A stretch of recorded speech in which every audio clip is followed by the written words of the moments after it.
The ninth victim has succumbed to injuries from the Travis Scott Astroworld tragedy. Let's get into it.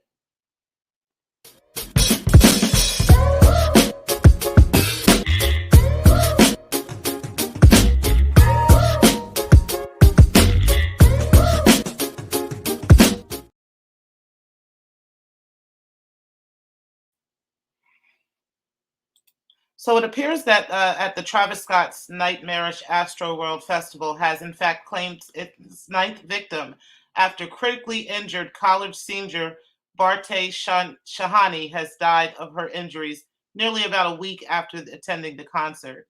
Now, the family attorney James Lasseter made the announcement along Shahani's family at a press conference on Thursday, also noting that the 22-year-old, who had been on a ventilator since the weekend, died on Wednesday night at a Houston Methodist hospital.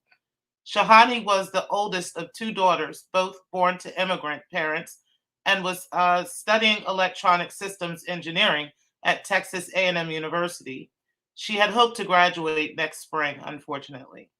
Now, the Astro World Festival, which has been widely criticized by security or for security, medical, and crowd control failures, have now drowned Travis Scott and festival organizers in a sea of lawsuits. Now, she did attend the concert with her sister, Namarati Shahadi, and also her cousin, Mohit Balani. Now, Namarati said Thursday that she remembers holding her sister's hand at the concert, and then the next moment she remembers that Shahani was in the ER unconscious on a ventilator. Now, through tears, she said that the last words she remembers her older sister uttering were, "Are you all right?"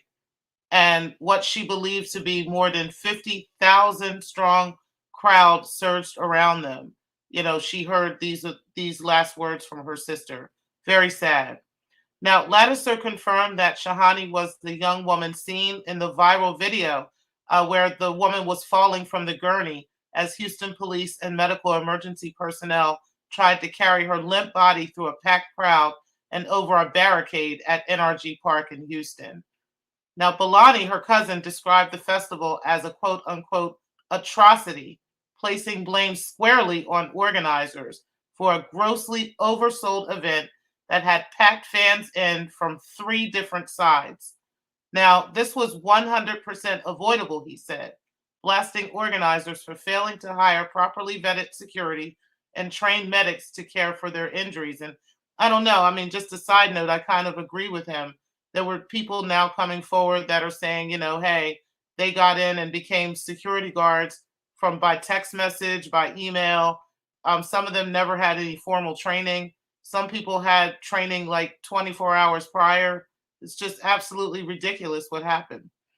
Now, according to the family, Shahani had, quote unquote, two heart attacks en route to the hospital and was immediately intubated. Now, which came as a shock to Balani, her cousin, who had assumed she might just be suffering from dehydration and would leave the hospital alive. Apparently, he hadn't seen her falling from the gurney and so forth. Now, he said that he was the first to arrive in the emergency room to find his cousin unconscious with tubes down her throat. Her brainstem was badly swollen from a loss of oxygen. Now, Lattiser said that the family had not yet heard from Travis Scott, or his representatives, despite Travis saying that he's promising to cover funeral costs and saying on Sunday that he was completely, quote unquote, devastated and was working to reach out to the victims' families.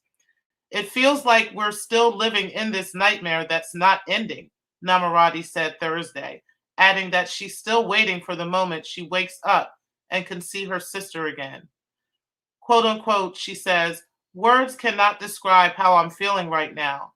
Like I cannot put into words what BHARTI meant to me because it feels like she meant everything to me," she said. "I've never known what it feels like to be without her." Very sad. Now, in a statement Thursday, Travis Scott and his team listed contact details for those families who wanted to directly reach out to his team for assistance, saying that they have been actively exploring routes of connection with each and every family affected by the tragedy through the appropriate liaisons. Now, he claims to be distraught by the situation and desperately wishes to share his condolences and provide aid to them as soon as possible, but wants to remain respectful of each family's wishes on how they'd like to be contacted, quote unquote. So this is a still developing story.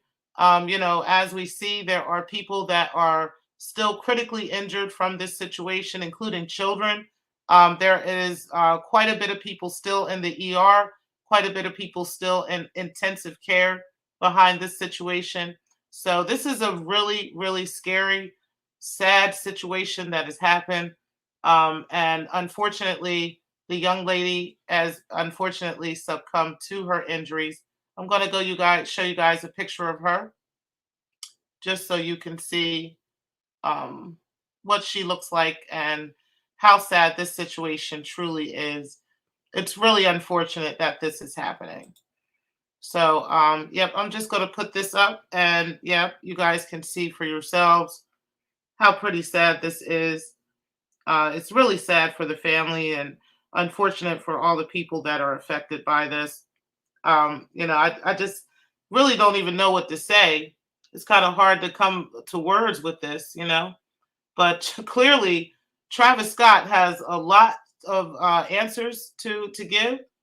I don't know if I want to blame him though. I think I'd rather blame the concert promoters for this. I think that they have a major part in what has happened in this situation, and it's unfortunate. I don't understand how the security system got the way that it did, but I do understand that Travis Scott has had a history of having concerts with this type of behavior, where people are just rushing the stage, rushing into the VIP section, and so forth and so on when he's on the stage, at least. Um, so it's not out of the ordinary for mosh pits and stuff like that to be happening at a concert that Travis Scott is having. But not to this level. I really think this really was completely out of control, and something has to be done about it. Somebody's going to have to pay. Who that's going to be, we don't know. That's to be determined. But you guys, let me know what you think in the comments, and I will talk to you guys later. Thank you for tuning in, and peace.